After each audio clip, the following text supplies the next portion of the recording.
में थोड़ा स्वीटनिंग कई बार तो उसको लेंगे। कई बार क्या होता है कि अगर स्ट्रॉबेरी में नहीं है, थोड़ा गुद्दा ऐसा ही है, कोई है, बच्चे भी खाएंगे तो वो थूक देते हैं ना। वैसे स्ट्रॉबेरी का हमेशा मार्केट वैल्यू उसकी क्वालिटी से होता है। तो ये है स्ट्रॉबेरी क्वालिटी कैसे आएगी। तो मैं हमारे बीच में है कि डॉक्टर सुरेंद्र हैं, वो एक पूरा एक स्ट्रॉबेरी का जो खुराक का प्लांट न्यूट्रिशन रिक्वायरमेंट है, किस वक्त आपको क्या चीज़ चाहिएगी। हमारे यहाँ किसानों की आदत है कि एनपीके के अलावा तीसरा प्रोडक्ट का नाम नहीं मालूम। नाइट्रोजन, फास्फोरस और पोटास, एनपीके। एनपीके है तो मतलब सब कुछ है। स्ट्रॉबेरी जैसी या और कोई जो चीज़ें आप फसल ले रहे हो उसमें एनपीके का रोल कम है। और जो न्यूट्रिएंट प्लांट को 17 तरह के खुराक तत्व चाहिए ना, प्लांट को 17 तरह के न्यूट्रिएंट चाहिए। ये न्यूट्रिएंट जो है वो नाइट्रोजन, फास्फोरस और पोटास, ये गेहूं के लिए, धान के लिए, गन्ने के लिए, इनके लिए तो ज़्यादा चाहिए।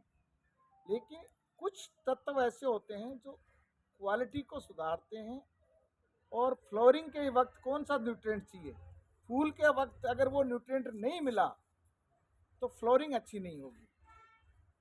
कुछ ऐसे स्टिमुलेंट भी हैं कि फ्लोरिंग आया हुआ है और ड्रॉप हो गया, गिर गया, फ्लोरिंग हुआ, पोलिनेशन सेट नहीं हो पाया, और एक बार उस टाइम क्या कि बोरोन की डेफिशिएंसी आ जाती है ना, तो वहाँ पौधा जो है वो, जब पौधा खुराक में फल में आता है ना, उसको एनर्जी की बहुत ज़्यादा जरूरत होती है, ताकत बहुत चाहिए।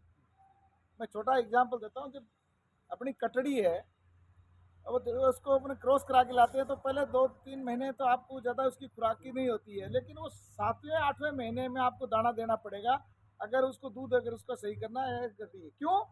उस वक्त उसकी जो एनर्जी है वो रिक्वायरमेंट बहुत चाहिए। तो ऐसे ही फसल में जब दाने की तरफ या प्रोडक्शन की तरफ या ग्रेन की फिलिंग की तरफ या फ्रूट सेटिंग की तरफ जाता है, उसकी एनर्जी बहुत ज़्यादा चाहिए और फ्रीक्वेंट चाहिए, क्योंकि स्ट्रॉबेरी में हर बार फ्लोरिंग आएगा, और वो फ्लोरिंग आएगा, अगर आपने खुराक नहीं दिया तो साइज जो है वो आपकी छोटी पड़ जाएगी।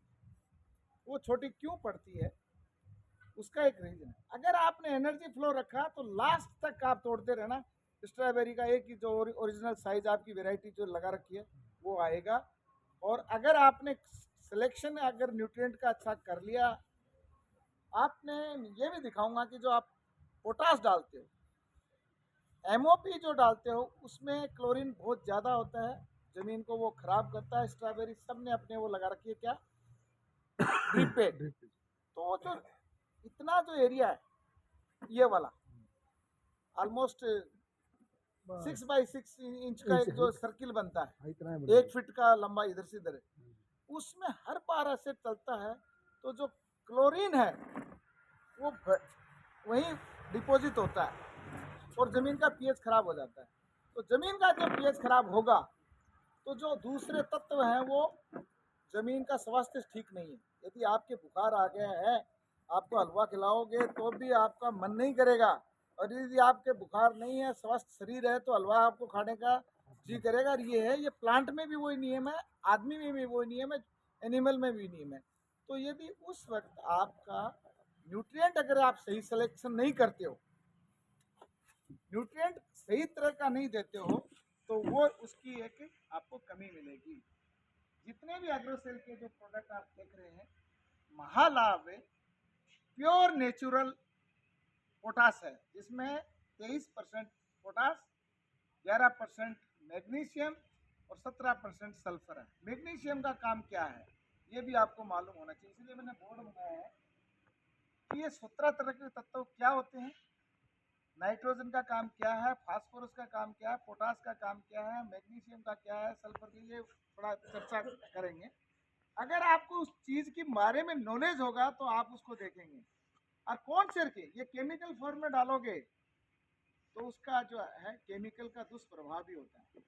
तो ये आपको पूरा का पूरा डॉक्टर सुरेंद्र जो है वो बताएंगे। डॉक्टर सुरेंद्र कल आपसे हम स्टार्ट करें और उसको थोड़ा लेके उसके बाद में